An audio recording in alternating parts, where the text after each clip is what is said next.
So this is Cal Cat, the Cal Catster, on the set of the writer's room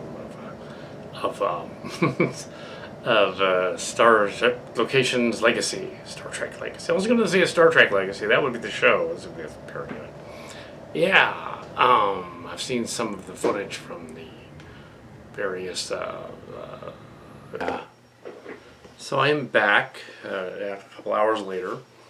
And yeah, I don't have much to add to the thing I was going to add to, except to say that Mark's Cards, I decided that we will introduce into this season of Legacy all of the Legacy fictional adventures people, the Star Trek people. As we know, we've already introduced Foster, and yeah, Hollybrook and a couple of the others. I think there's like a dozen of them, so they can be introduced. And so I began the structure thing of including them, and also the pseudo other characters from the from that camp thing a while back. Yeah, and I didn't want to make it look like the story is some kind of weird expose on weirdness that happened in the past at the camp, because it's not. It's just spoofing things that happen like that. And since the fictional adventures is also like that, cool. Also, we don't want to do anything in the story that might set the YouTube bots off into thinking like, oh, he's doing some political thing. He's not. Clearly not. So yeah. So that's not what it is either. So you can't actually use buzzwords in the video. They'll YouTube is being dumb. So, you know, so yeah. So there's characters that had incidents happen to them. It wasn't quite an assault on the characters. It wasn't like that. It was almost. And so the characters, I was toying with this idea from way back. The idea of them, Next Generation would do this on occasion too. They have like a mind thing, assault or something, or whatever. And I thought that would be interesting in a story, because you wouldn't know whenever those space plague things take over somebody.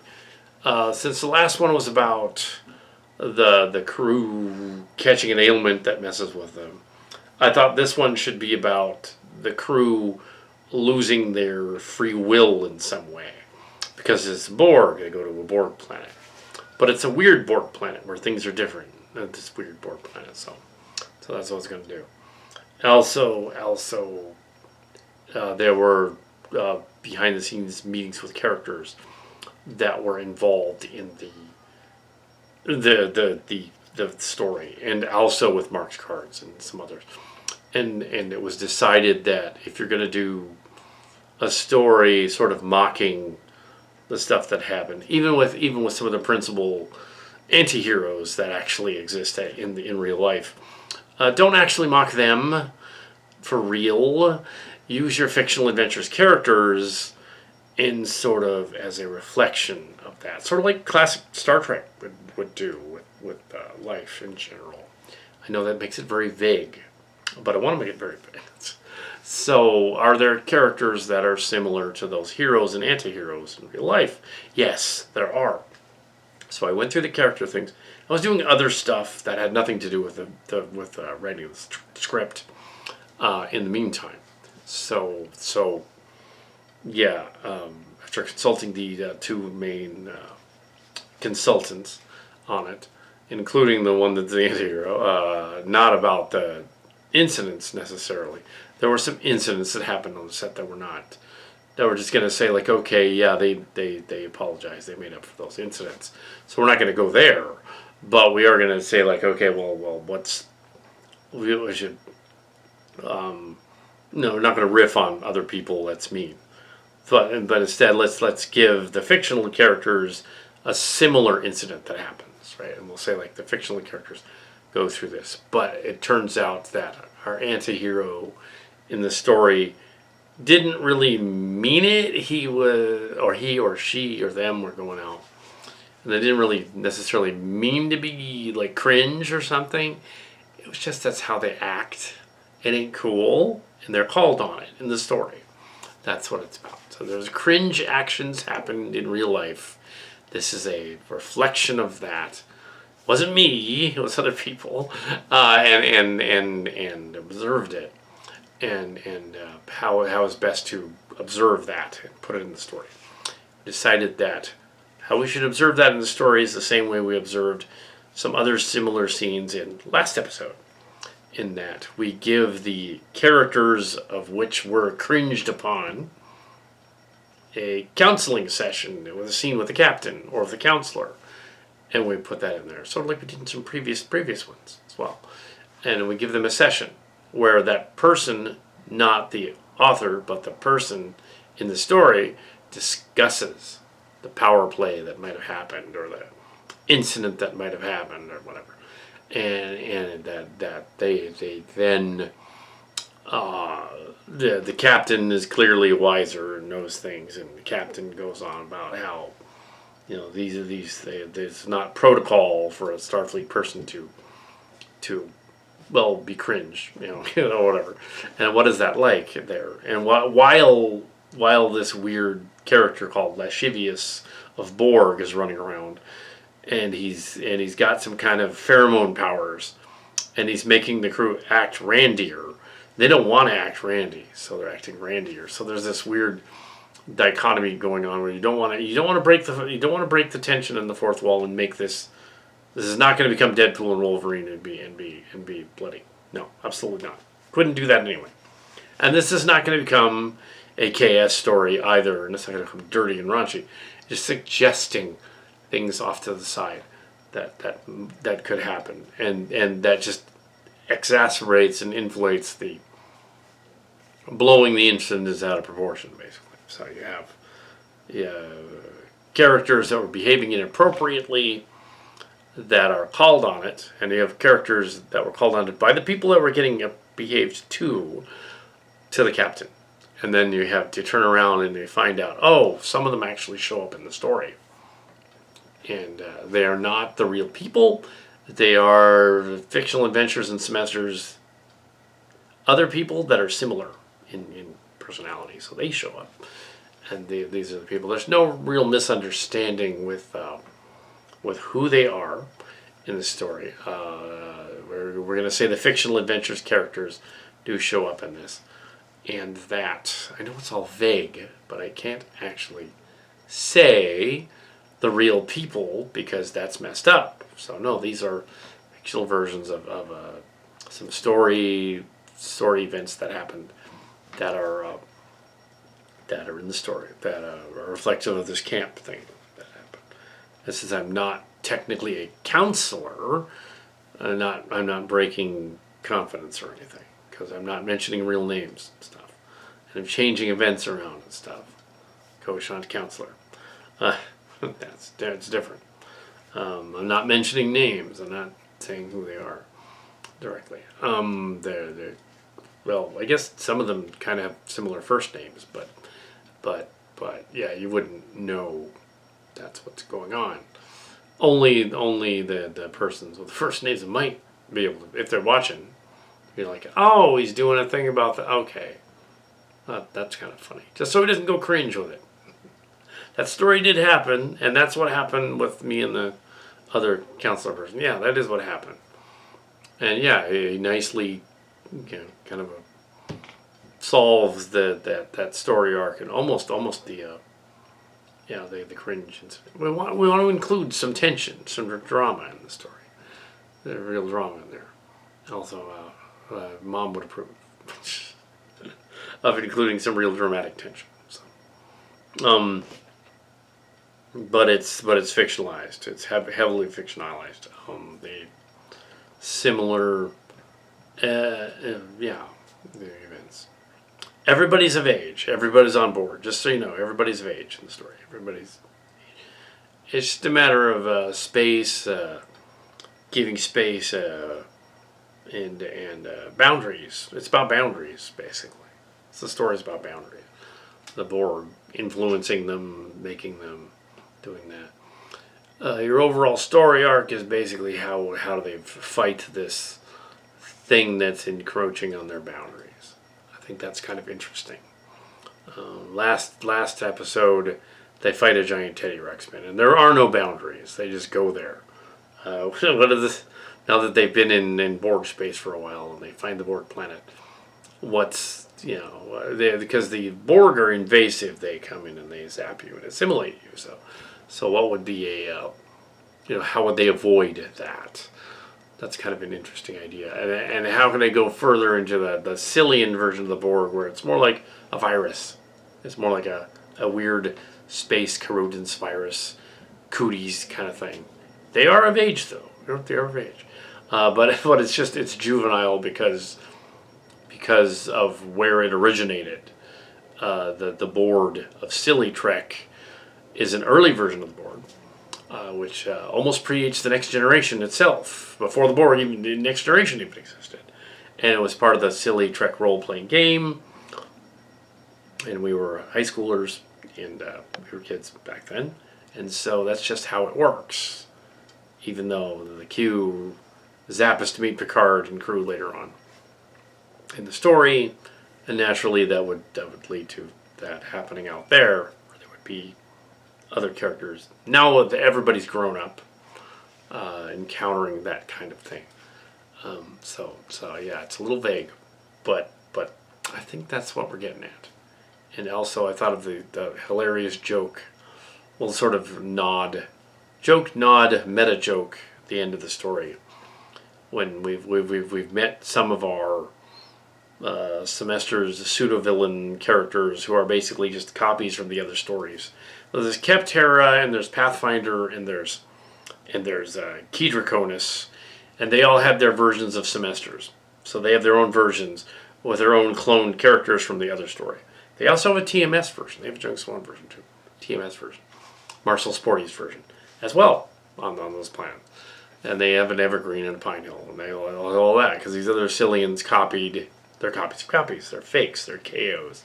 These copies of copies have made it to the Borg planet, and they're looking for their planet Eden thing has been invaded by the Borg. They've gone to the Borg homeworld to get revenge against them, because they've attacked their home planet. So they're going to get the Borg planet, get them back. We'll get them. That kind of thing. That's what's going on. So they're going to the other planet. It's not clear where their Eden planet is, but it is called Assimilation of Eden. So I imagine we're going to see it. It's probably the planet they're on in the story, just to make it easier to follow. And at the end of this, I'm thinking that at the end of this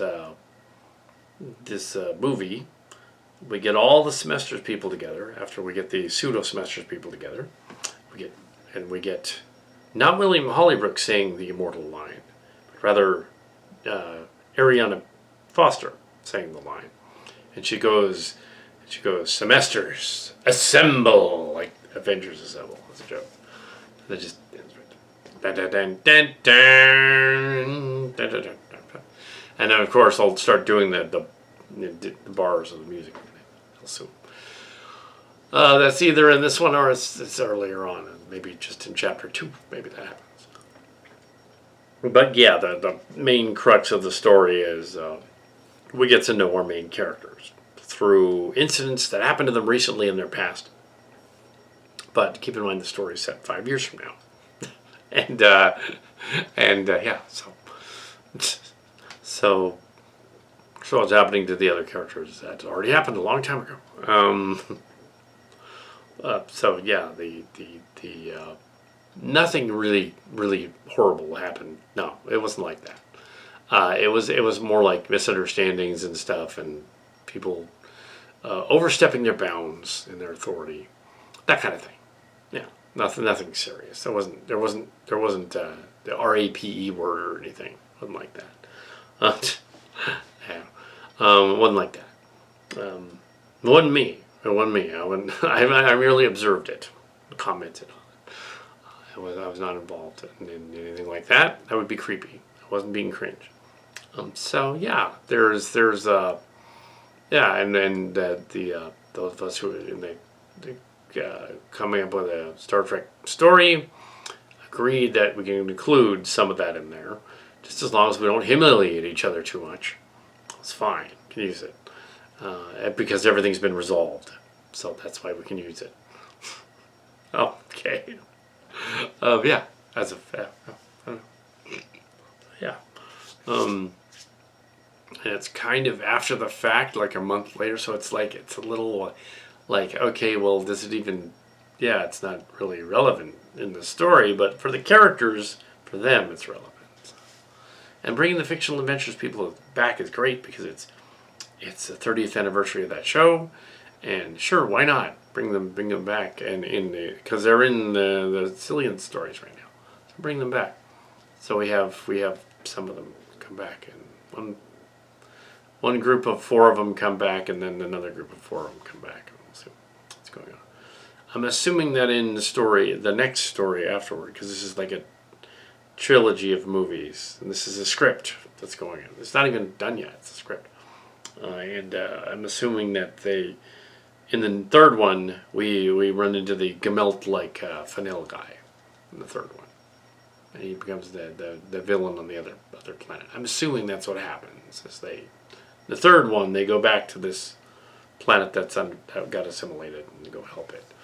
But in this one, we go to the Borg home, and we meet up with one of the exes of Cal Hazel, who is the villain in the story, as well as a evil version of Picard that's horny, called Lascivious of Borg. That was very funny to call him Lascivious of Borg.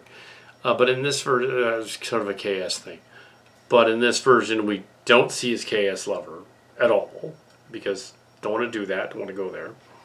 But we do have a little bit of some jokes about it. We also see him as a villain briefly in the first act, and then he shows up again in the second act and the third act. But he's not central to the action of Roger Math and Schnell, the other Borg from the previous one. They do make a comeback, and it doesn't look like the Discovery people so far have only written about a third of the story. I don't think that they're in it in this one. I think kind of wanted the idea to be that the previous one was a Discovery kind of episode. This one was going to be Prodigy, but ends up that it's not really a nod to Prodigy. It just happens that Gwendola is in it. She doesn't really do much of anything yet. She's just in it. She doesn't. The Tendi from Lower Decks kind of fills in that gap, and she doesn't need to be really too much in it, unless she knows something about the Borg guys. That's not really established yet. So yeah, going about this story is kind of interesting. We get to do like a little background one. What in the story I want to do. Here's how I want to make that work. Here's how I want to go. Yeah. Earlier, in a completely different discussion, I mentioned that I had a God Ginrai toy. I don't think I own that anymore, incidentally. I don't think so. I think I did give that up. I don't own that anymore. Yeah, anyway, so, yeah, I don't, yeah, I got rid of that. I might have kept it. I'm not sure. I don't think so. Oh, well. Anyway, so yeah, I did the Star Trek people, again, are different people in this one as well. The Sito character has reappeared as a Foster, which is confusing because she was also Rumbly and Sito, so I don't know what's going on. But other than whatever. There's a younger Kira that's playing Hertzman, Abby Hertzman. There's a young Dr. Crusher that's playing Emogi Boys. It was obvious who that actually is, and the Hertzman, of course. And then there's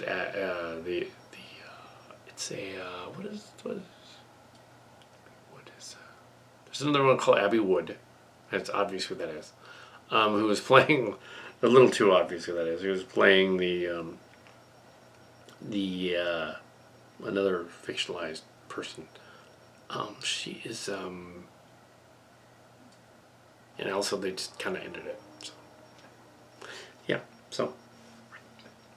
so that is, there's no cold this time. We're doing other things, and it just is distracted from finishing the script. Now we're not distracted from finishing the script. I will finish the script. I'll get it done. Book 2. It's the darker middle chapter. It's the one with all the misunderstandings and stuff and Borg. Darker middle chapter. It is funny though. It's very funny. The misunderstandings are treated as kind of amusing. And like, oh, was that a holographic guy or was it not? Or was it an alien or was it not?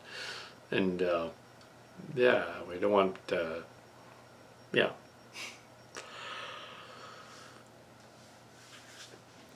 But it does make an interesting question with Star Trek characters. If you meet a character who is, let's say, kind of unintentionally sexist, let's say, and he's a commander, but he's not necessarily Starfleet, how does Starfleet behave toward this character? Or it could be a she. How would they behave toward that? How would Starfleet handle somebody who's not really officially Starfleet? And once they learn that, they what is their jurisdiction for civilians, basically? Civilian ship commander guy. They're not technically police. They're space astronauts. So technically they can't arrest them. So what would they do? They could use their authority, but technically the other person who might act untoward or break their boundaries, they have no jurisdiction to hold them. So what would that do? Next Generation kind of explored that a little bit, and this is a Next Generation type of story, much more so than the current Star Trek, Strange New Worlds, which appears to be going silly Trek. They should just hire us. Just get it over with and hire us. And yes, I've seen the trailer for Section 31, and I'm like, what the heck is this? What? This is not Star Trek. I'm going to agree with some of those complaining fans out there. As a OG Star Trek fan and Next Generation fan from that era, around the same age as Will Wheaton, and around the same age as Shannon Phil, who played Seska as well. And it's like, okay, so and Nicole DeBauer, around the same age as those three, and Will Wheaton and them, and so it's like, well, how do you yeah. What is this? What is this show? It makes no sense. I don't know them. I just around the same age as them. How do you work that? How do you make that work? A silly Trek, you can do whatever you want. You can have a fight a giant teddy bear in space. You can do that. Sure. Why not? This one, I wanted to explore the PL Borg and stuff, but make it in very much PG-13, because I didn't want to go off script. And yeah, I think it works. I think it does. It was like, what happened to them? What happened to that other version of you? What happened to those other semesters' copies of copies?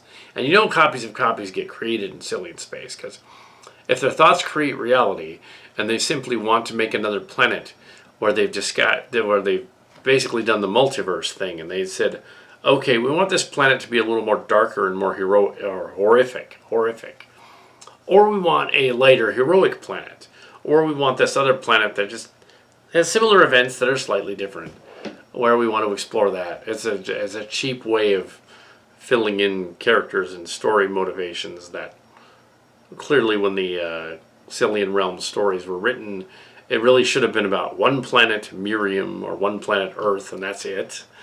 But they decided to make 3 or 4 other ones and add different themes to them.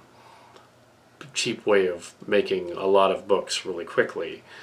That is pretty cheap. It's like, we're just gonna change some names around and make whole sections of book other stories. But then their thoughts create reality, and those stories become real. What happens to those guys?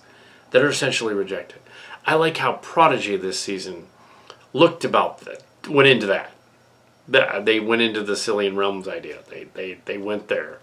They're all like, oh, we're gonna go where Wessian, Will Wheaton's Wessian, Wesley Crusher character, shows up, and he goes like, well, these other universes, they get called by the loom. They come around, they shoot it up, kind of like the Langoliers. I said Tommy Knockers in the review. I meant the Langoliers, but yeah, it's similar. And so it's kind of like also the TVA and Marvel, where they have to go and prune the universe. It's the same idea. Yeah. Kind of like DC, they have the multiverse with the same kind of, different universes all happen. They've all happened, or they will happen. So yeah, fine. These other planets exist. They've been willed into reality. That means that they have free will as well. And if they do, what have they been doing?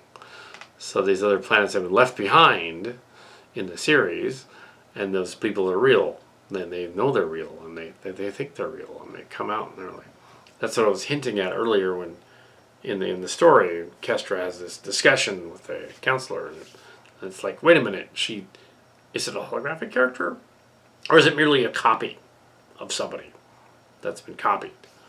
Is it just a copy of somebody? Does that copy to take the blame or the credit for whatever his actions are? Or does the original get the blame for the copy's actions? I wouldn't think so. If you had a clone that went out and did stuff and committed a crime, would the clone be in trouble? That's a very interesting idea. It's like, would you be in trouble for what the clone did? Technically, I would think no. That would be like your twin, your evil twin, or your nonplussed twin. Yeah, you wouldn't be in trouble. The twin would be in trouble. It's kind of fun. And yeah, and the first twins, of course, were Libby and Chris Kleena, the story, and the Elijah, and of course the Elijah is in this story. Yeah, we get to meet the Elijah again. She's back.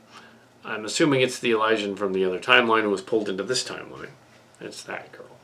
Yeah. And we're also going to see Jennifer Tessa Board, the other Board Queen, who disappeared at the end of Picard Season 2. In Picard Season 2, though, she was called Geratius Borg. But yes, in this one, she's Jennifer Tessa Borg. Jennifer Piedmont, or slash Penny Foster. That's who that is. Oh, it's not a real person, so it doesn't matter. Ariana Foster's daughter, Penny, or Jennifer in the other timeline. It's Jennifer Piedmont from the Piedmont timeline. It's not even Penny Foster, technically. That'll be explained. They'll say like, oh, Jennifer here looks like my daughter, but it isn't. It can't be. It doesn't line up. And she'll say, no, I am not your daughter. I am the copy. And she'll be, oh, that's convoluted. Tomorrow's daughter. Okay, there you go. That was an old story we were going to do. Now we're going to do it. Yeah, so we're doing some Sillian stories that never got done as episodes, and we're doing them, including this one. So yeah, we have, and it's interesting that in this story, and it's making of, but it's pre-story making of, that I explained a little bit of the backstory of Beckett Mariner, Boimler, and how she would fit into the Enterprise D crew, because they kind of hint at that she knew about the Borg invasion and all that. And I found a way. I said in the story, Beckett Mariner is telling one of the officers, well, I was on the Enterprise D when I was a teenager. So I knew Wesley Crusher and all that, and that's where I knew him from. And I went to the academy with Wesley Crusher and Cito. I was younger than them. That's what she says in the story. She also says that, okay, when this incident with Lascivious of Borg happened, she was told not to go down that part of the ship and see what was going on, because something weird was happening to the crew. And she did. She peeked in and saw it through a turbolift shaft vent, and it freaked her out. So she mentioned this to the other crewmen. Also, she said later on, well, I was in the Battle of Wolf 359, the Borg thing, the Borg incident that happened. But she was a teenager when it happened, and she was like an acting officer on it, an acting ensign, and like Wesley, and 'cause you figure there's probably more than one.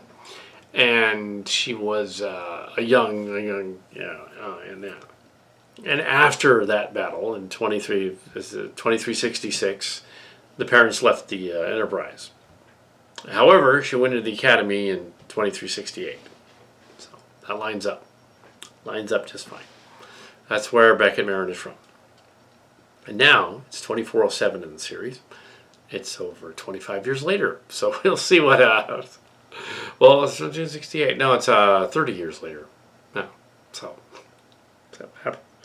Yeah, so 40 years later, actually. 2367, 2407. Yeah, 40 years later. Beckett's 40 years older at that point. She's nearing 60 at this point. She's much older now than you've known her in Lower Decks.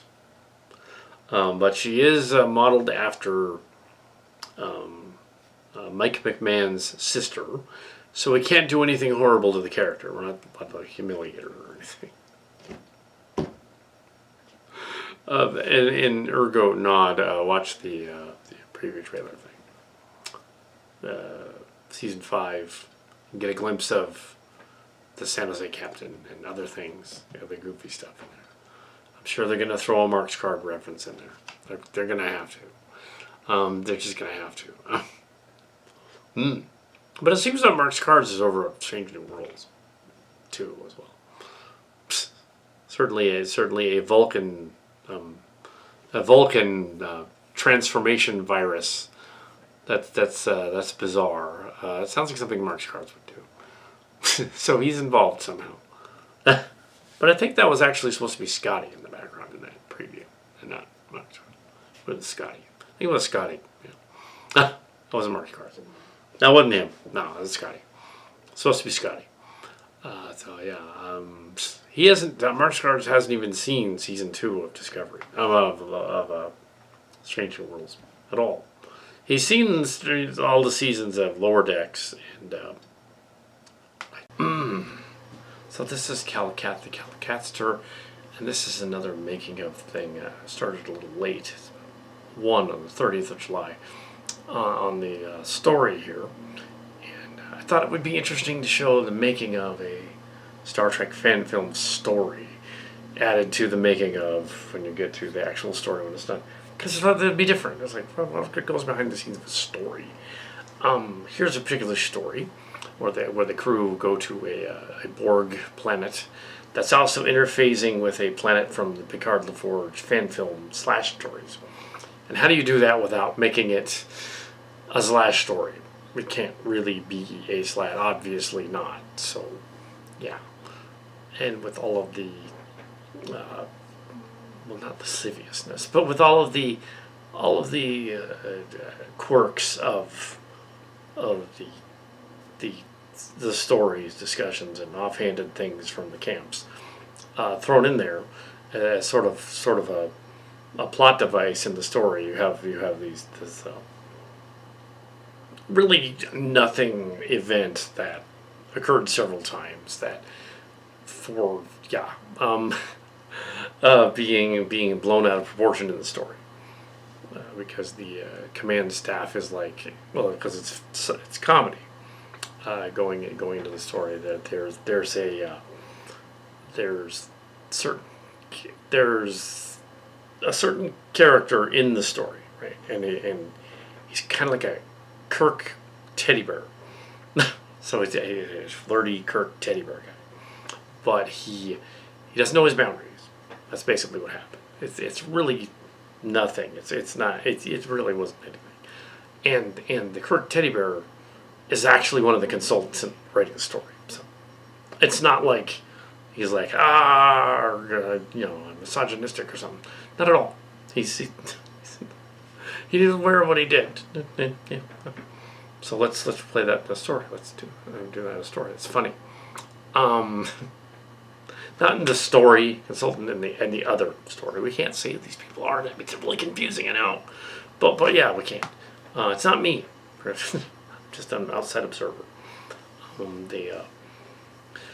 But yeah, I was thinking like early on here as I had started this up that the character is in the story script was called Leo Starro. It's a made up name, but that doesn't fit. It should be somebody else from the time period. Someone else that fits that better, because the Leo Starro character was based on a more pervy character from earlier, and that's just not appropriate. Even though they are in that PL universe. So I was explaining what Picard LaForge universe was. There was a next generation slash fiction story, shipping fiction story called Picard LaForge, and there were like 3 or 4 of them. They were very obscure, and very obscure. If you can even so much as find a title out there, it's really rare. And all stemming from when we were at Pine Hill and the Silly Track, same vein as Silly Track actually. So there was this like alternate Silly Track where they were horny basically, because we were, and yeah, so it was kind of that idea. Also, in the first season of Next Generation, they made certain characters in the story seem very flamboyant and almost gay, including LaForge, LeVar Burton's character. They made him seem really, really gay first season. Apparently, by early on in the second season, in the writer's strike, which happened at the beginning of the second season, Roddenberry Jean's lawyers were like, we don't want to do that. We don't want to make LaForge gay. He's to be straight. Have him get a girlfriend. Maybe he's awkward. So that's what they did for the rest of the season. He's awkward. He goes to the holodeck to find holodeck girlfriends based on real people. Very problematic idea, actually, if you think about it. Making him actually creepier than if he just had been gay. That would have been no problem. Okay. But it was the 80s, and they were homophobic. So later on, they had other characters, Deep Space Nine, that were gay. So it's like, it's not that the Picard LaForge stories were necessarily. It's that it was funny that the crew, it was rewritten later on in the 90s and early 2000s, these Picard LaForge stories. They were rewritten so that they were less homophobic, because originally they were. And they were strange. And they had weird cultural references, just like Silly Track did. At one point, there was a deleted episode scene in which they go back in time to the 1980s, and they beam up Spuds McKenzie from the Budweiser commercials. And LaForge apparently has relations with the dog. And the whole crew is horrified that he's a bestiality guy. That's the kind of weird humor. They don't show it, they just imply it. That's the kind of weird stuff that was going on. The most clever character in the story was Lascivious of Borg. And that was after The Breast of Both Worlds was the title of that episode. Whereas the first one was The Forge Whale's Knot. Some later update ones are Fist Contact and Perverse Contact in 1996, and The Blasphemy in 1999, roughly. I don't think they went down any further. And at a KS convention thing, there was a shipping panel convention thing, and I believe it was a Fanime. It was a shipping convention panel. It was either Fanime or it was I think it was Fanime. And there was a shipping panel, and the producer, writer of those Picard LaForge stories was actually there. I was like, wow. But not on the panel. They're just there. So yeah. But yes, you will never see these stories again. They're gone. They're long gone.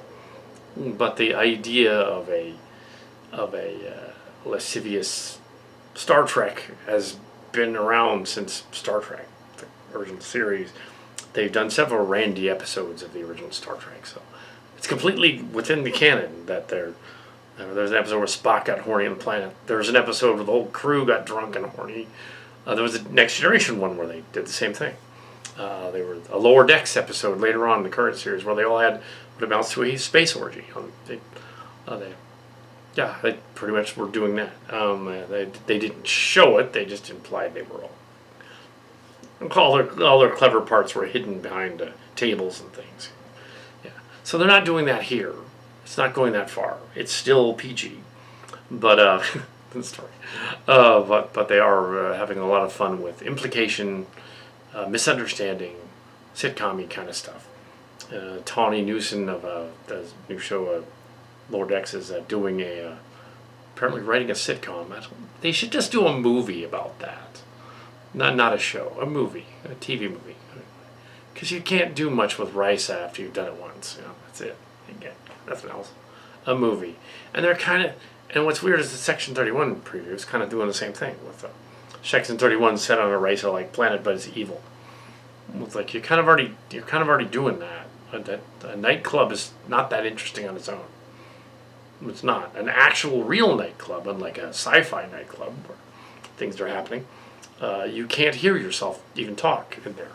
Too noisy. The music's playing or whatever. It's too noisy. Even a large hip bar downtown somewhere is going to be the late Cinnabar.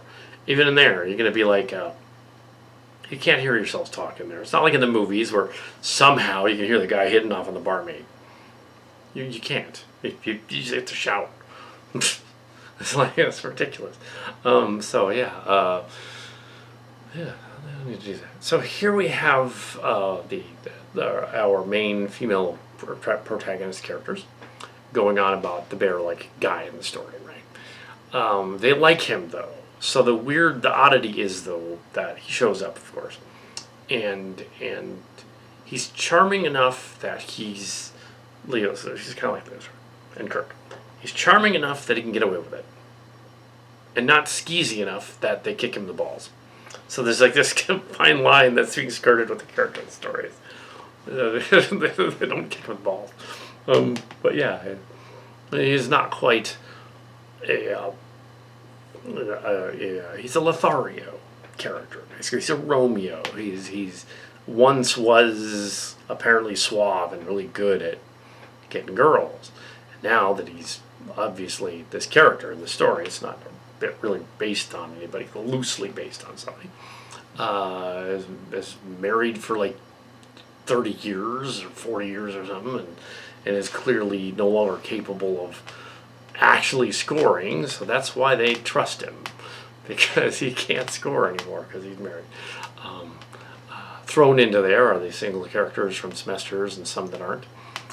We have the other ones in there that they know each other. That's cool. But yeah, I was just going over the characters and thinking, it's not Leo Starro. Should that be a new character that's based on this other, loosely based on this other person? We can't say. It's not Mark's Cards. No, he was never Lothario. Ever. It wasn't him. Somebody else. But yeah, it's sort of like a bad Santa, a bad grandpa kind of thing going on. Sort of a funky, more like a Santa, I guess. Bad Santa.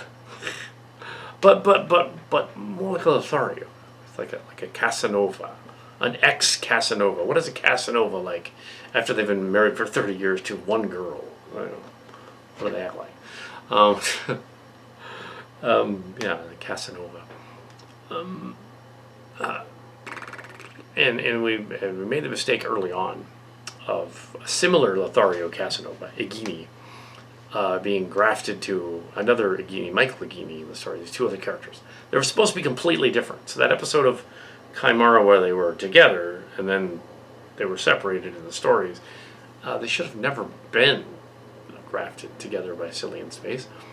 And that's why in the story, in the timeline, we meet up with Michael Igini first, who's Lothario-like. He's Casanova-like, but he's more like a Don Quixote Casanova. He's goofball, his pants fall down in a play kind of guy, which happened to somebody that I know of back in the day at Evergreen, and it was a kind of similar guy in the story. We won't say his full name though. But he was proud of this. He was on stage and he loses his drawers and everybody laughs. They're not laughing at him. They're not laughing with him. They're laughing at him. But he thinks they're laughing with him. So, it was so funny when I did this. I was like, no, they were laughing at you. So we have this cowpoke like character, Conroy, in there too. Also, we've accidentally mentioned names and name dropped characters that were deleted from the Sillian Realms books that have been thrown in there. They just aren't there anymore. We got Owl Vu and stuff, and references to Greg Conroy, who technically shouldn't be in the story, but we already referenced him, so clearly he has to be in the story. We rejiggered the story to include a version of him. It's the nephew of Richard de Conroy. There's a lot of Ricks. There's no relation to any Ricks you might know at all. Or just like Richard, because it's Dick, basically. But in this story, you have this guy that clearly needs to be somebody else, and that's all I find out. We'll rename him. More of a Kirk-like guy, I guess. That'd be good. Yeah. Yes, behind the scenes of writing a Star Trek fan film script again. I've completed work on this guy. And Simulation of Eden. Based on the Picard LaForge, the script. We can start filming shortly. But I think I want to write the third one first. Because it would be the last of the C3 cast from the camp story arc. Story, it's a trilogy that way. You put all three together. It's with a nice bow on it. Like we did the last season of Legacy. Which now has at least one of those episodes. Yesterday Became Tomorrow has almost 500 views, which is not a lot, but considering the other Chimera channel stuff, that's way more than the other ones. So yeah, they like that one with the board thumbnail. So this theme has been like board themes and relationships and oddities, and so yeah, there was enough in here doing this story. It was like, no, there's enough material for another 90-minute story in there. I'm gonna write it concurrently before going on to filming it, because I kind of want to get the last one out there. I have some other story ideas for other stories, but they don't tie into it. So next season, whatever that is. So there's some other gags to go in here. Did not intend to do a Picard LaForge homage at first, but then decided, kind of should. Now let's do that. And you don't have to know what that was at all. I'll probably say that in the making of, during production as well.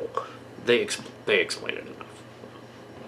Yes, and I know that Steve Shives, one of the other YouTubers, says, don't show, don't tell, don't do this and that. Well, with a fan film where they're action figures and they're plastic and they're walking around on the screen, you kind of have to tell, because they can't emote. They're plastic, so you kind of do. I'll do that one. Let's go to the Mob Planet again. That'll be fun. Or there's the Magna Roma one we got. We'll do the Magna Roma one. That'll be fun. Then I did I did a couple of Martial Sportist ones too that were fun. And now we're going back to the Martial Sportist planet in the next step in the finale this season. We're going back too far out. So it goes all the way around in the next one. This one we're at the Borg planet, or a Borg planet. Because we don't actually say, because in the Star Trek canon it says they don't really mention where the Borg homeworld is. And this is kind of a play on the Ashes of Eden book and series and comic book from Shatner. But not enough that he's not in it at all. It's not his story at all. It's completely its own thing. So I'm not going to put him in the credits. He doesn't really get the credit. But definitely, the main guys in the story get a credit. Yeah, Goodner's got to have a credit in this. This guy named Goodner. He's lists Goodner and Woodworth and several, 2 or 3 others in the credits, because they would be from the cast. They would be involved. So it's not that they don't make fun of them. They make fun of them after the fact. They're saying like, "Oh, this was a funny thing that happened to us." So yeah, the whole story it's not as serious. It's a little darker than the other one, but what's going on is a misunderstanding more than an actual assault or something. That really it wasn't that at all. So yeah, it's a misunderstanding. So, and it's exaggerated by the alien chocolates that make the crew horny and silly. So but they don't go anywhere with that. They just say, okay, I could just say, oh, it was the alien influence that did that. Made them act silly. And now we can get away with it. But no, nobody gets defamed. Nobody gets in trouble. It's just for fun. It's fun. It's a fun story. It's still at the heart of it. It's a comedy. It has lines about... Jesus. There are some great lines in here. I was looking through this yesterday. I was commenting the notes, and this is like... Yeah, I love my own stuff. Okay. But at least it's Star Trek. It's still Star Trek. If you're going to write a fan story, make it... This is a Star Trek story with an Academy-like crew going about on their Academy ship. That's great. That's Lower Decks kind of thing. You know? It's supposed to be fun and silly. Don't make your Star Trek fan film serious. Don't. Because it doesn't work. Because you're just acting fan stuff. Incidentally, the channel doing an episode guide for last season. Posted it on the Chimera channel. Our channel is not using actor voices. For some reason, the trending pop-up things for the fan films, because they mention the characters of Data and Picard and stuff in there, the trending bots on YouTube have decided, oh, Denise Crosby and Andrew Robinson and them and Cher, oddly enough, Cher's not in there, and all that's just popping up on the trending thing. And I'm like, they're not in the story. I didn't say they were in the story. YouTube went there and said, oh yeah, you mentioned Lieutenant Yar, Denise Crosby's character. So Denise Crosby pops up. We didn't do that. YouTube did that. So we're not breaking any copyright. No, their voices are not used in the story at all. Just, I don't know why that's going on. I did not put that in there. That seems like Gamel, though. That's why I'm going back to Gamel. That's, oh yeah, you're pretending Denise Crosby's in your thing. I was like, no, she's not. No, the YouTube is doing that. The actors are not in the story. That would be, how would that work? They're just unpaid and they showed up. Yeah, they know about. No, they don't. I'm surprised that Will Wheaton didn't show up in that trend thing. I mean, if anybody would have showed up, it was him. He's in a bunch of them. Or how about the guy who played Carrie? He didn't show up. He's in there. How about Delana Torres? She didn't show up. Yeah, where's Roxanne Biggs Dawson? She's like a main character in the story. Is that Klingon girl, allegedly in the story? It's fiction. All the voices are actually Cal Cat. Mark's Cards has had barely anything really to do with it. So kind of like those Spectre stories. Yeah, it's just one guy. It's just one guy with consultants from the C3 cast this season at least. Yeah, there's three discrete stories there, and we were going to go to Planet Far Out now. But it's not really technically another Picard LaForge. It's something else that happens there. It's more of a TMS crossover where they semesters people and have a roux on the planet. It's a planet-based episode though, because it's cheaper. There's no galactic space war. It's more like people with Q powers doing galactic things. So yes. So yeah, and he didn't realize how young the characters actually are, because it's confusing with the names and ages of the people on Lower Decks and Prodigy are actually, with the exception of one Prodigy character, are not children. The Rocktog is played by a child. All the rest of them are not children. They're actors that play Dal and Gwendola are in their 20s, mid-20s. The actors that play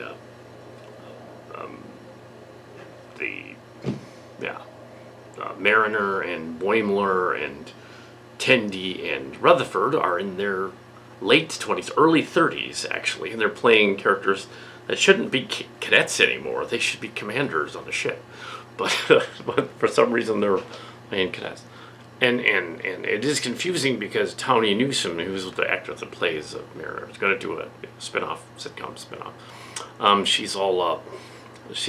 She's playing a character that the show takes place 20 years ago, roughly 20 years ago. So Lower Decks, so it plays 20 years ago. So she's playing a character who would now be in her 50s, in order for that to work. but she's in her 30s. She's playing the character she's playing is in her 20s. So that's, well, she's playing a character in her 30s on the show. She's playing herself, but yeah, so 20 years later, right?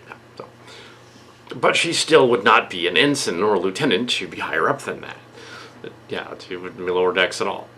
So, but yeah, they cleverly had Prodigy end at the beginning of the Mars attack. At the end of Prodigy, so 2385 at the end of that.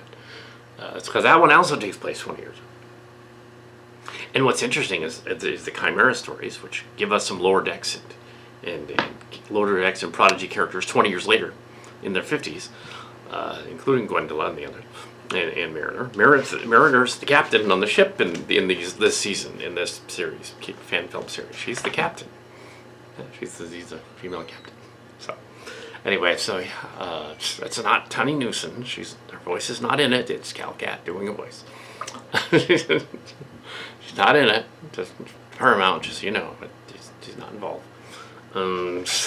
But yeah, definitely. Yeah, and it's odd that they complain about Michael Burnham character for the same reason that they complain, but they don't complain about the Lower Decks one. Maybe because they didn't notice the Lower Decks one as much. Yeah, they accept the Lower Decks character more, I guess. Astronaut. So they got lost in the confusion. Oh no, some crewmen got lost in the confusion. Okay, that's funny. Okay, so yeah, you had to make a story where you have they're playing around with flirtations and stuff because they can't actually do a KS shipping story about Star Trek. We can't do that. We get in trouble. So it's PG-13. Skirts PG-13, but it's all in fun. But yeah, I was saying how young the characters actually are, who are the contributors. They're in their 20s, early 20s, but and the other dude that inspired the other guy is in his 60s. But we're just screwing around. It's all in fun. Don't worry about it. Nothing bad happens. Okay, nothing bad. Nothing bad happens. They don't go there. They imply, but they don't go there. They get stopped, immediately. But yes, so we have some, and Harry Kim is the captain of the other ship in the story. But this other ship, the Esteban, Sarah Esteban, named after Sarah Esteban from last season, and it was pretty. Harry Kim is the captain. That'd be cool. Yeah, do that. Because you figure William Hollybrook's in it, but he can't be the captain. That'd just be weird, because Mark Scarsdale, not everybody's a captain. Don't make him a captain, or even a first officer. He'd be like the ship's coach or something. Yeah, he's not a first officer.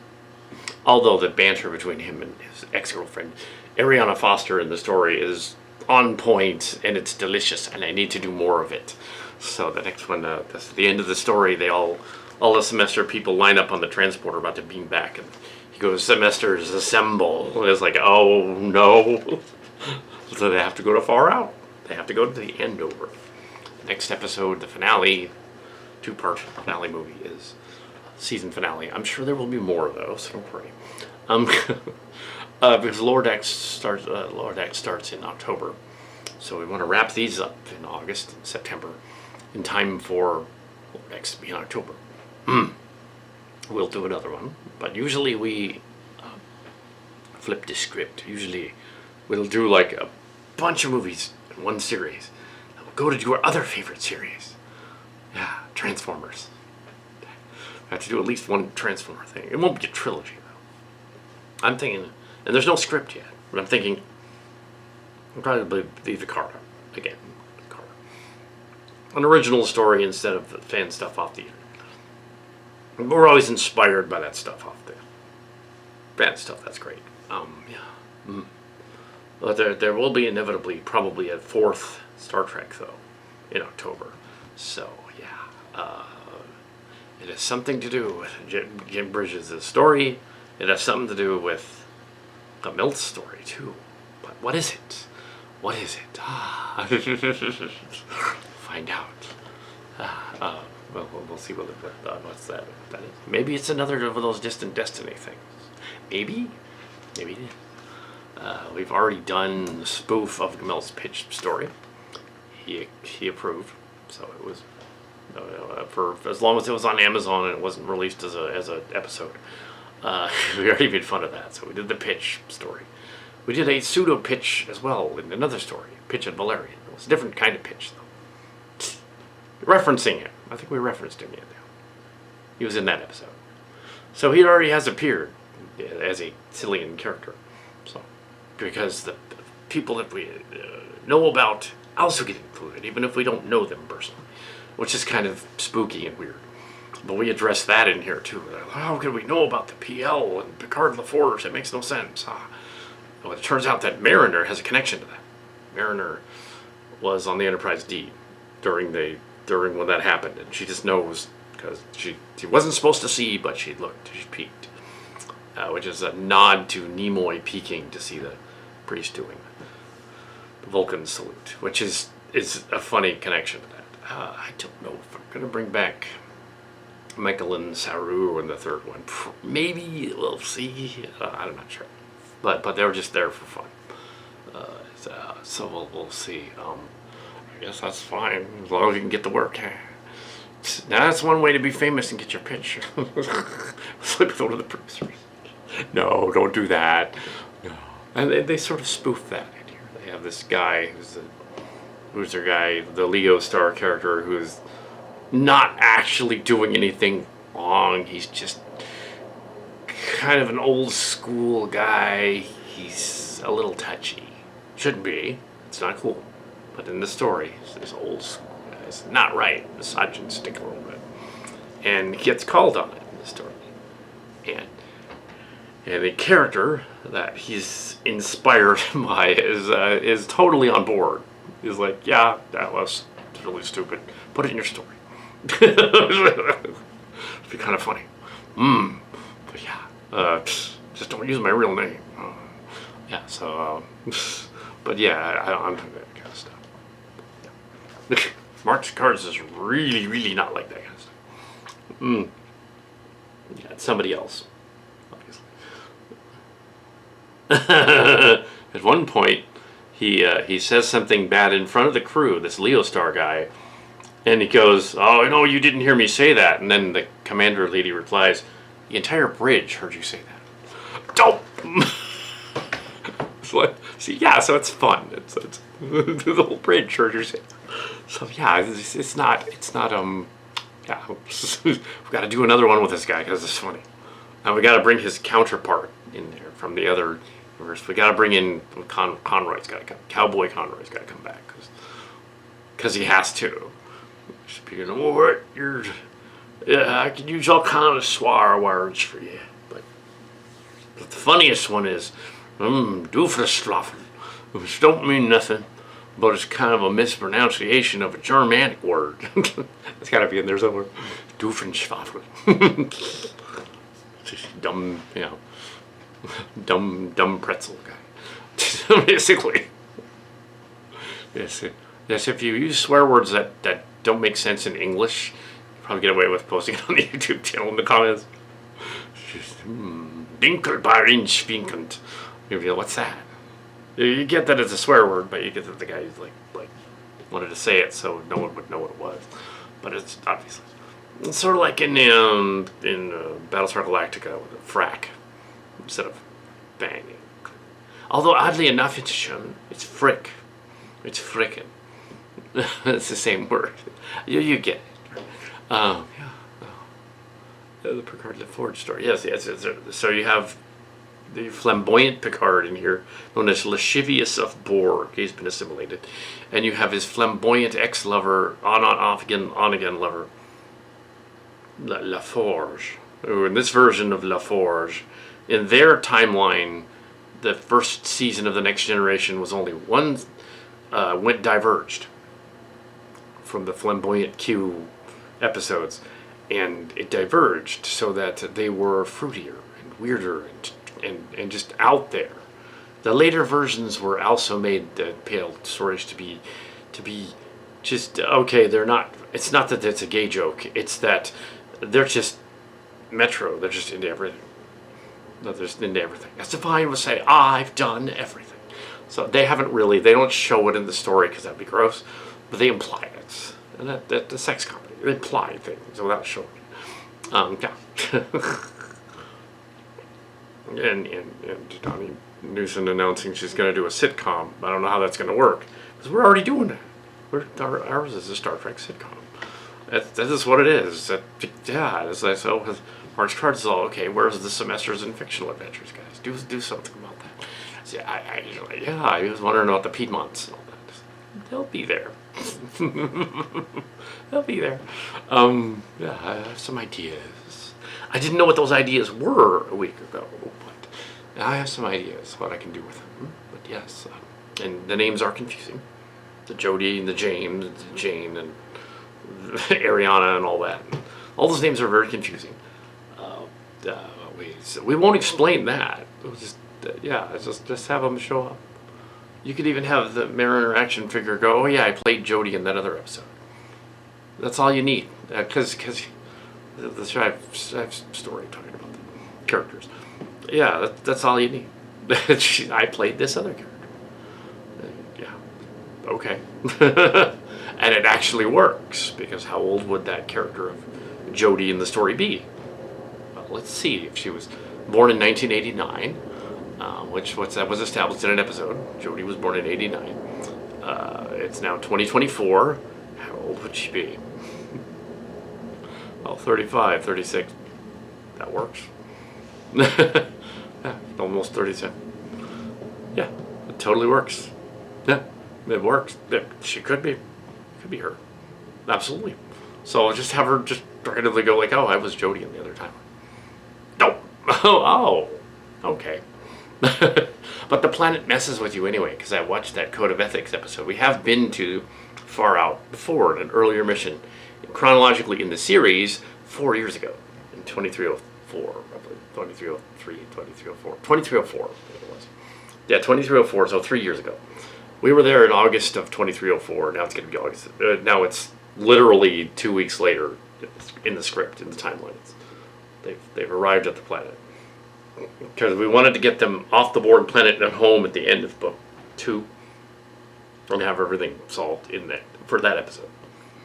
We wanted to get them off the planet back. No, because the camp is over. Yeah, so they're leave the camp. And now it's whatever is a little bit after the camp. And yeah, they're so she isn't though. She's like 35, 36. So she shows up and she's like, yeah, he's out. So yeah, that works too. Also, the other one, the Sesko Cedo figure disappeared as everybody. They found a way to bring her back in this story as one of the other girls. But it's kind of funny because she's like, well, I'm playing this other person that's somehow now 30 years younger on the ship. But yeah, but still of age, over 20. And yeah, so, and the story is set 5 years after now in the timeline. So 5 years after now, in that it's 5 years. So to them, it's 2029 instead of 2024. Yeah, so to them, yeah. So all that stuff was in the past. All the Picard stuff was in the past. These other shows that take place in the 2400s have been following our timeline to make sure they don't screw it up since the Picard show. They've been following us.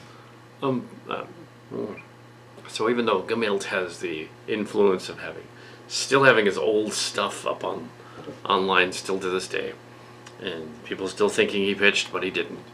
But we were one of the voices of dissent. Not the only one. There were some Star Trek people. Even there, they could look back at all my fan films and things and see this guy has weird connections to the Star Trek universe. That unexplainable connections to the Star Trek universe. Comparable to that of Larry Mimichek, the Dr. Trek. But Larry Mimichek actually knows Star Trek people. It's just comparable because he seems to have a vast knowledge of the backstory, as we do over here. yes, and Transform and Robotech. But yes, so yeah, I decided to ramble on again about making of stuff. I thought it would be kind of fun. I think that I'm gonna put up these behind the scenes of a script stories, ending with this one, so the script is done, separately, and say this is behind, sort of a, one of those behind the scenes little things before the making of, because really the episode just got finished. But yes, well, we have lots of other fan films, so we have the credits to say like, oh, it's gonna get done. It's gonna get done this week. So yeah, it's gonna get done. Well, not this week. This week is almost half over. Maybe the middle of next week it'll be done. But yeah, early August, yeah, Relation of Eden here. Oh my goodness, I should probably write the third book first. But the behind the scenes of this book, it's very interesting. Doing a type of story, and considering the KS stories, parody Picard LaForge stories, were written when I was in my early 20s, late teens, early 20s. Didn't know what I was doing. Yeah, so that's what we're doing. Yeah, there's I helped on them. Yeah. Picard LaForge was a Calicat thing. Yes, obviously. I'm sure you probably figured that out. It was a Calicat thing. The raunchy Calicat books. No. The March cards. No.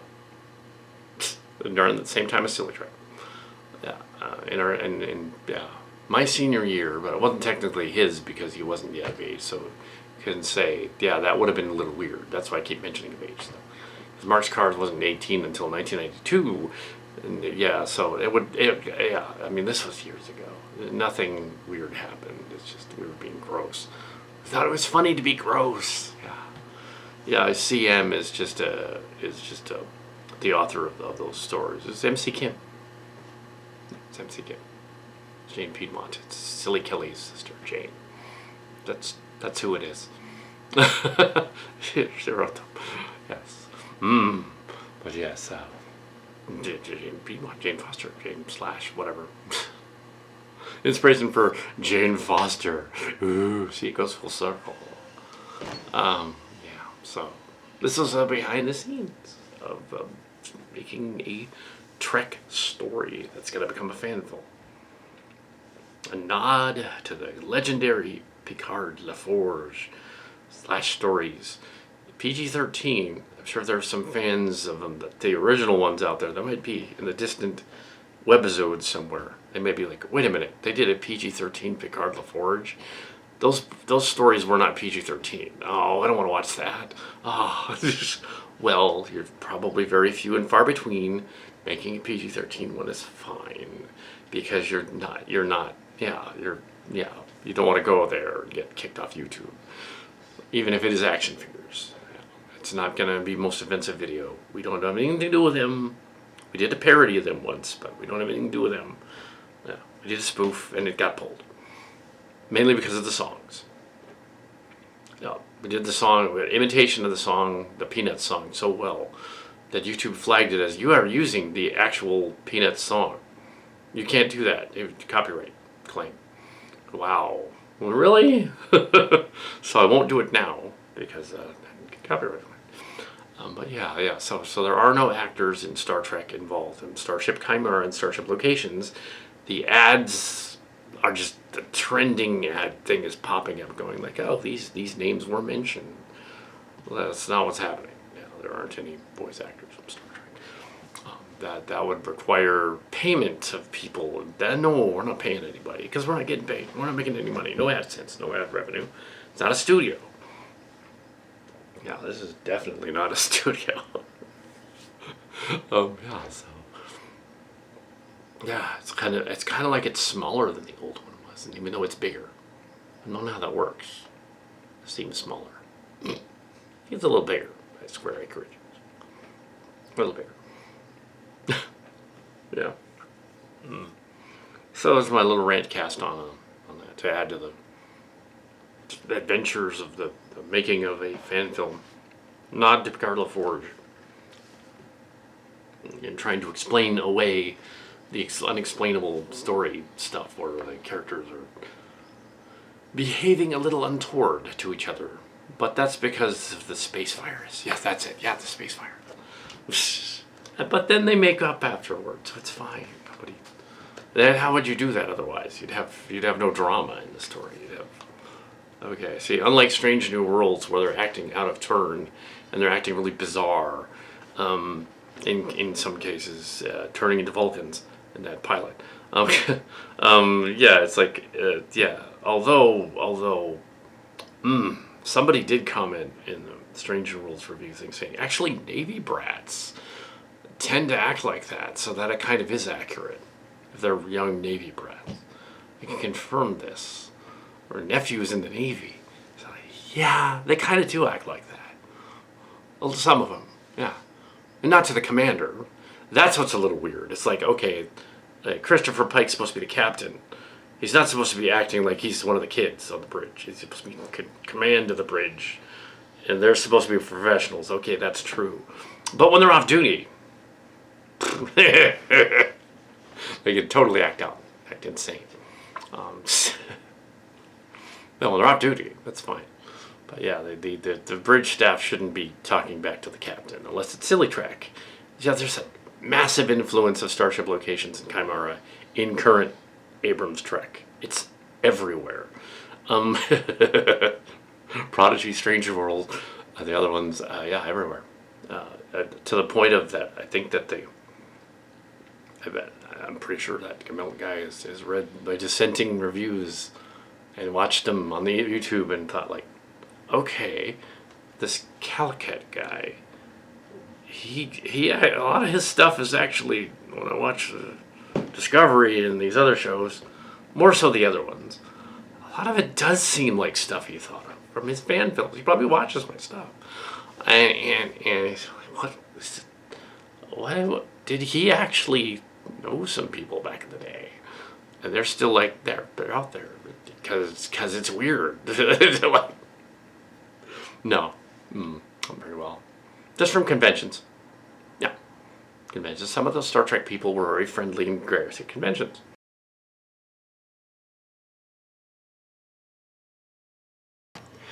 So that last behind the scenes of writing a story was way, way longer than this one's going to be. So this one can almost go on the end of the making of book 2, really, or 3, season. Yeah, book episode 6 of Legacy. This is the completion just now, hot off the presses. Legacy book. I'll guess a book behind the scenes. 2, 3, 2 of 2. Well, there's 3 stories. There's the Iliop one, and these are 2 more. The other one was a far out.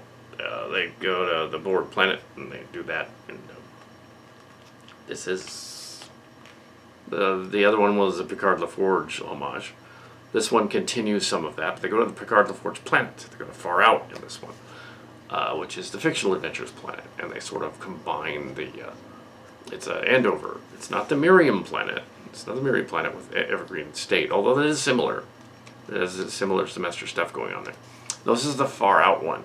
This is the one where the copies of copies live, from the Andover ship.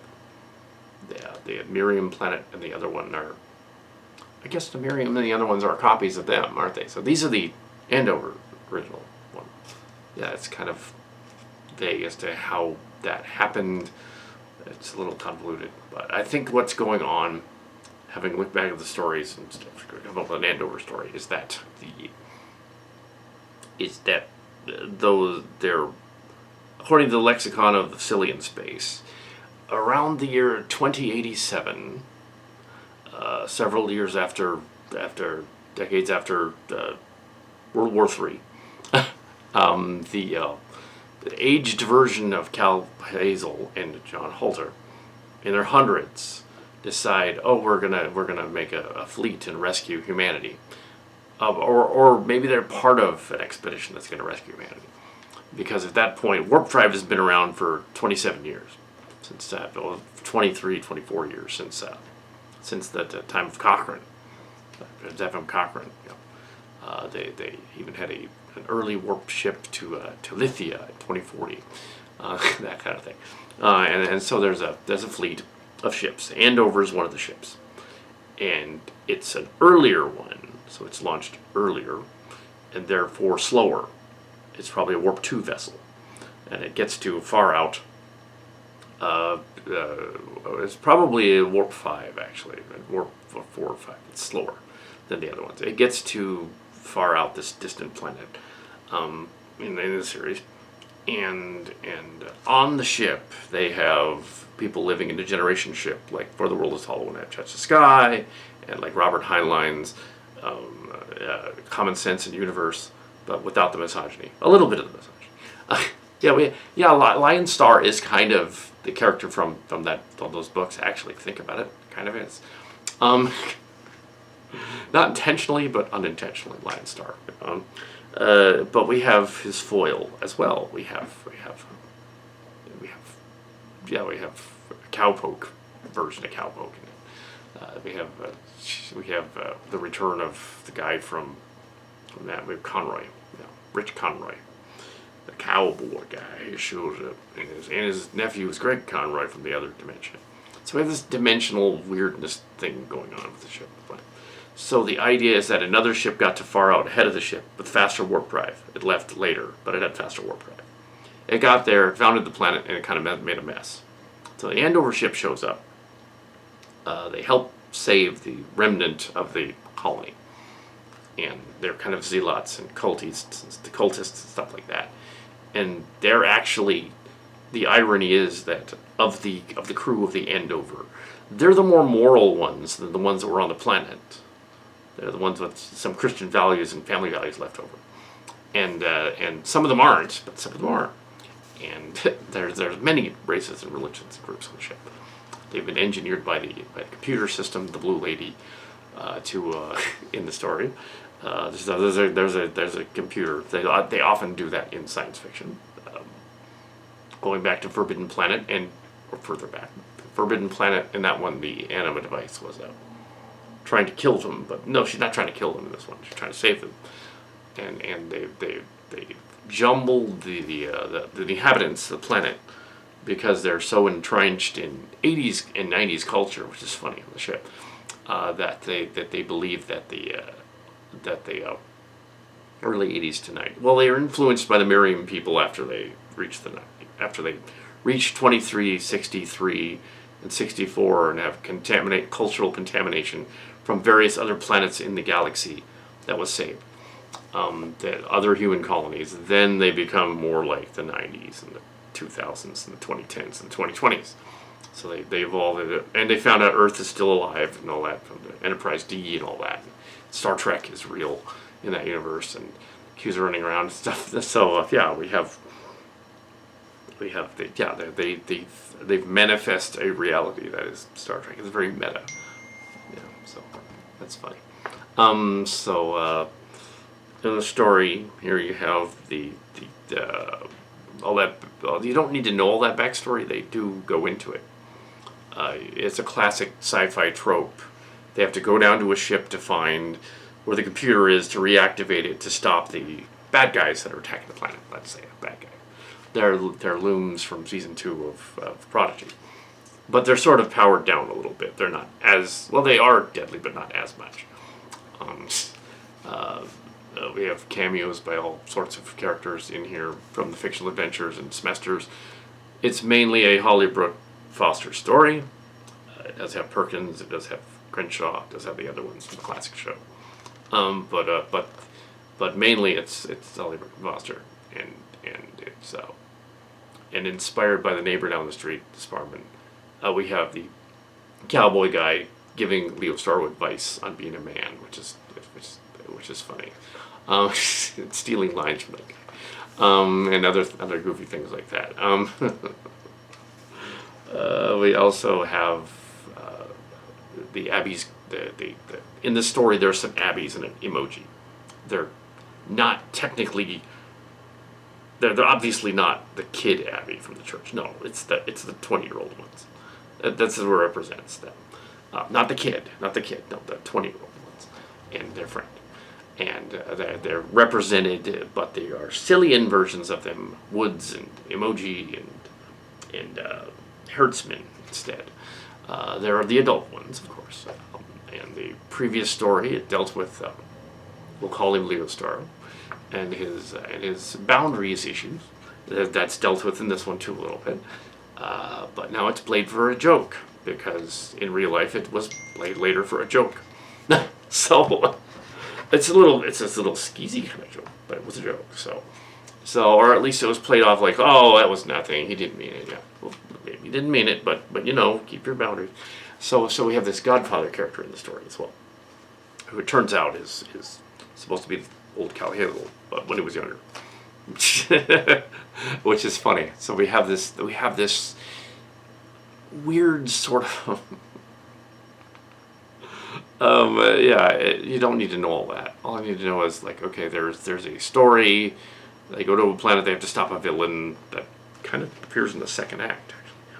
It's a little long. It's 97 pages instead of 90.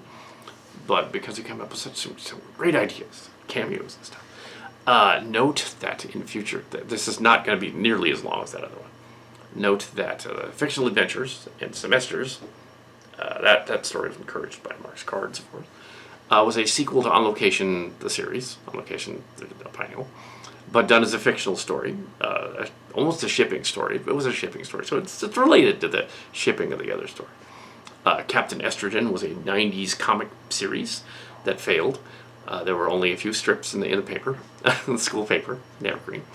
And it was very progressive because you had a male lizard who was masculine lizard, who called himself Estrogen instead of testosterone, which he should call himself. But he's a goofball, and also apparently he's gender fluid, trans. He considers himself gender fluid.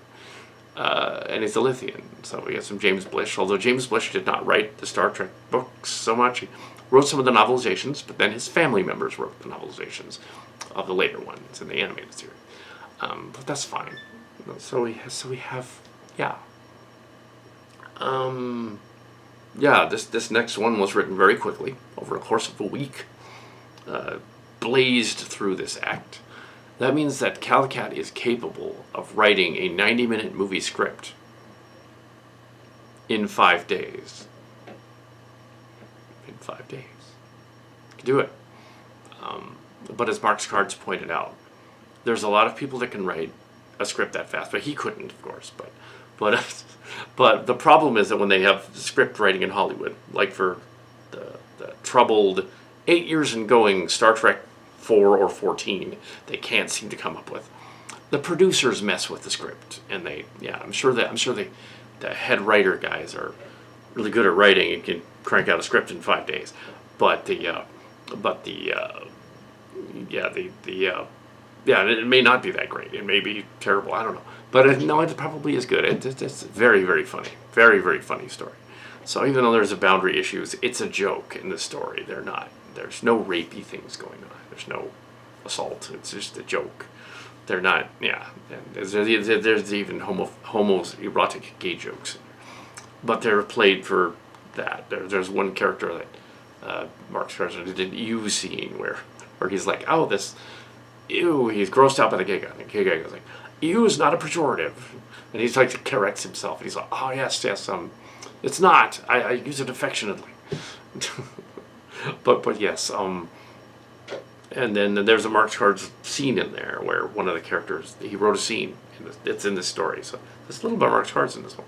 He wrote a scene where the two androids, one of them's wearing earbuds and can't hear the other one. So it's not a deaf joke, it's an I can't hear you now cell phone joke. It's the earbuds, you can't hear him. It goes on and he can't hear him. And finally he says, oh, he spills his guts to the other guy. And then the other guy's like, oh, I'm sorry, I couldn't hear you with these earbuds. These babies in, I can't hear anything. That's funny. That's cute. But yes, so there's gags like that. There's also fun cameos by YouTubers.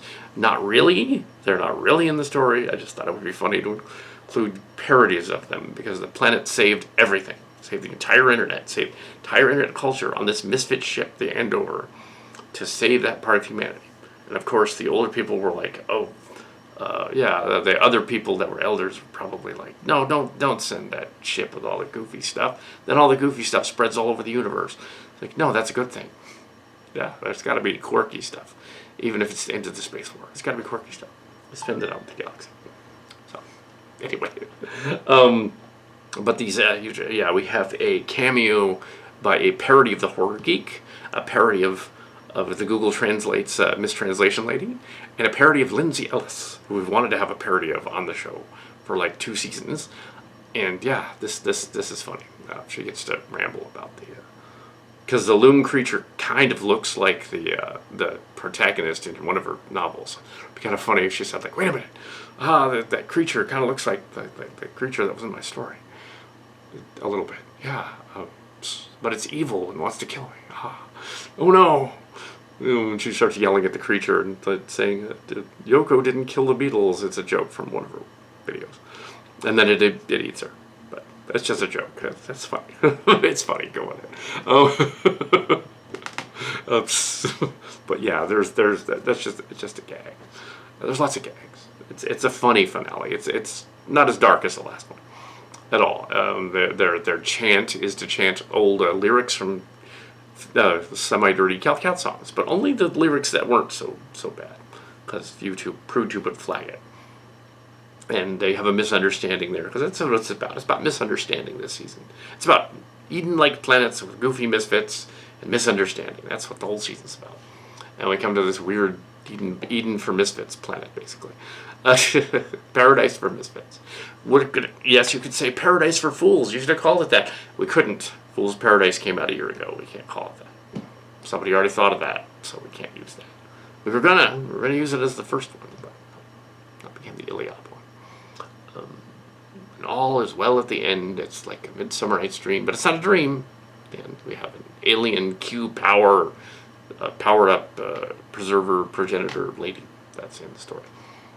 Yeah, and I always thought that if you're looking at fictional adventures and semesters, and you wouldn't know what that is unless you read the Sillian sagas, but I always thought that the blue lady who was Foster's like anima character that would come in and talk to her in her dreams, I always thought she was just a version of her, but in her head, right?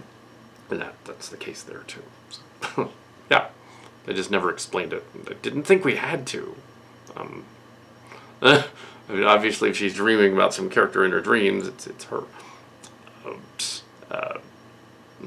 Unlike Kestra in the other episode when she was dreaming about another the robot dude, and and he wasn't there. It wasn't her dream. It was actually one of the Abby's dreams. It wasn't her dream. Yeah. But they do kind of like each other, and yeah. Although there are no nods to Stranger Things, which is weird because you think there would be, because Stranger Things is basically semesters, but with kids in it.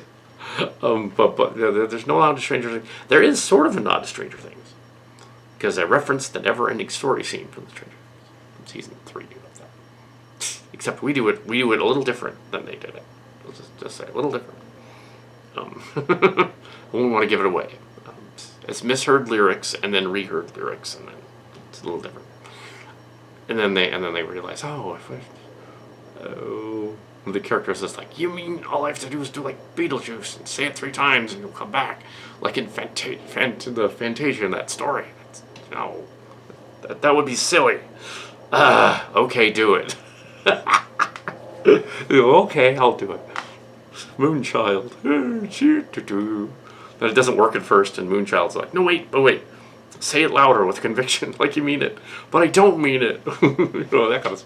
Oh, the dialogue is very snappy. It's the characters in the story refer to it as like Kevin Smith-like. Yeah, because it is. Because Clerks came out in '94, and the show came out in '94. It's probably influenced by it. They're definitely influenced by it. Oh yeah, Kevin Smith. Surprisingly, there is no cameo by Kevin Smith anime in there. It's odd. They reference him though, so I guess that's enough. But having seen Clerks 3, he's not. Yeah. All that.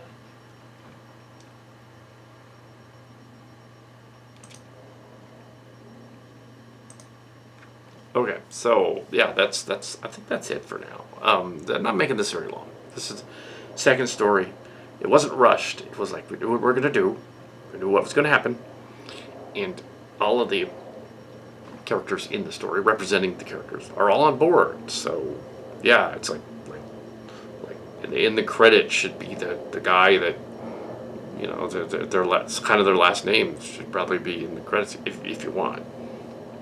I mean, they didn't write the story, but they inspired it. So you could say something like, "Oh, inspired by Goodner and Woodworth and Kurtz," but not really Emma Boyd, because she wasn't there at all. So technically, she's not involved at all. She shouldn't be in the credits because she had nothing to do with it. But yeah, the guy that was, you know, being boundary issues is in on the story. I don't think there's a problem anymore, is there? Because he's in on it. We'll just say Leo Starro. Yeah, if he's in on it, then it's like, wait a minute. Okay, so they made up, and everyone's cool. Yeah, everyone's cool. But yes, yeah, this story does. Yeah, the Borg Queen is funny too. Jennifer Tiss and Chanelitis. And yeah, they explain the Piedmont thing, the Foster thing being slightly different. But yeah, it's funny. Yeah, so Foster, yeah, Ariana Foster and Jane Piedmont have scenes together. Literally, they're talking to themselves in the story. From the other universe, yeah. Turns out fictional adventures and semesters with a multiverse too. There's also kind of Stranger Thingsy, but more like Clerks, because they're in a mall in the final season in like 2006. They're in a shopping mall. It's a Mallrats series, basically. It's basically what it was. It's just like,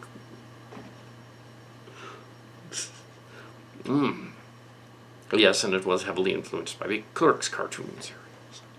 So yeah, a lot of that stuff was influenced. Kev's messed up. Now he's not as funny. Now he's a little too serious. Although now he's got that 80s comedy movie where he's essentially doing the fictional adventures, which is weird. Yeah, he's got a new 80s era comedy that they decided to do. Or he's trying to get back to the funny stuff. It's like strange.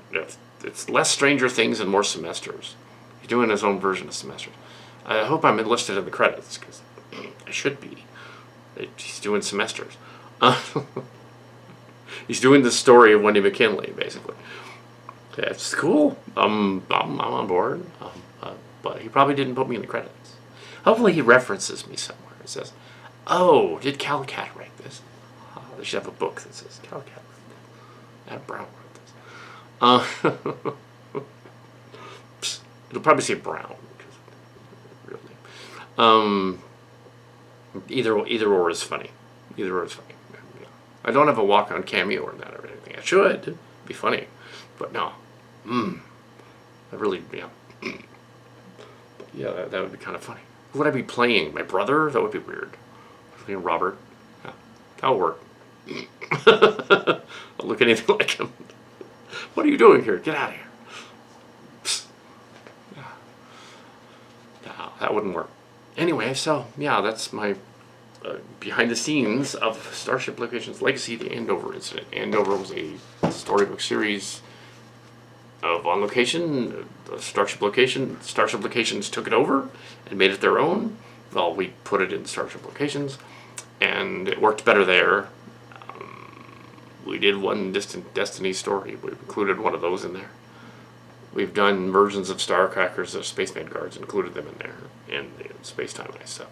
So we've included our stuff in these newer live-action stories. And this one was about the camps and stuff. So those were their ideas. And this one brings us to the end of that story arc. And yeah, wanted to conclude it. Wanted to say, like, okay, that's well, the camps are over. So it just, yeah, it's again, it's going to be a month late in terms of where the stories are, because it's going to come out like, oh, it's going to be here. Yeah, so they're making a story. You can stick this in behind the scenes special if you want to, because it's before actual filming. We're going to film them back to back. And yeah, in August, here in August. The first one and then the second one. Or release them around the same time. So the season ends before, yeah, September. Yeah. And then in October is the Lower Decks. I'm not sure when Section 31's coming out. And yeah, there already is a trailer for Lower Decks where it looks like the San Jose captain is in there. Doing something. Maybe he's haranguing the crew. Oh, and then there's a Klingon guy, like a Kling buff, going like, rite of pain, like something.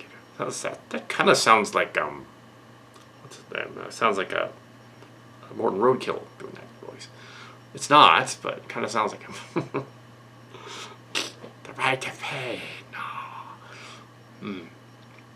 Anyway, that's all I got. It's really good. It's really funny. Actually, unlike Kevin Smith, who was my age. Well, I don't know. Well, unlike Kevin Smith, yeah, I did not go all dark and edgy and stuff after other issues happened. I was like, no, I want to keep it funny. Funny is cool. Funny is fantasy. Do funny. Do funny. I don't want to see dark and edgy. I want to see funny.